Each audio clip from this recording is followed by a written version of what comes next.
पाचोऱ्यात 20 तलवारीसह एकाला अटक. सोहेल शेख, तयूब शेख असे आरोपींचे नाव. पाचोरा पोलीस स्टेशनाला गुन्हा दाखल.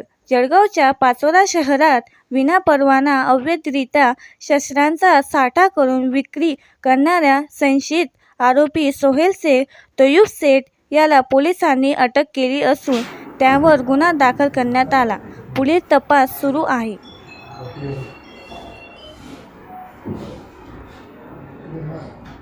रात्री 11 वाजता पाचोरा पोलिसांच्या प्रभारी अधिकाऱ्यांना आणि त्यांच्या स्टाफला गोपनीय माहिती प्राप्त झालं.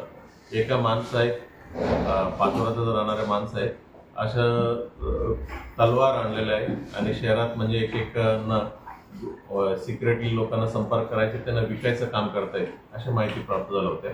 मग त्याच्या अनुषंगाने ही जे माणसं आहेत, नाव सोहेल शेख, तब्यूब शेख, वय 24 वर्ष, राहणारे पाचोरा, त्यांना ताब्यात घेतलं आणि त्यांचं विचारपूस केले आणि विचारपूसमध्ये त्यांनी एकूण 18 तलवार त्यांच्याकडनं जप्त करण्यात आले होते. मग अधिक विचारपूस केले की म्हणजे काही लोकांनी त्यांनी विकलेले आहे, म्हणजे पूर्ण जिल्ह्याला, चाळीसगाव आणि इकडे तिकडे बाकी ठिकाणी विकलेले आहे असं माहिती पडलं. मग विकलेल्या माणसाकडनं अजून 2 तलवार आम्ही जप्त केलं, एकूण 20 तलवार जप्त केलं आणि ह्या माणसांना आर्म्स ॲक्टनुसार आम्ही गुन्हा दाखल केला आणि त्यांना अटक करण्यात आलेलं आहे.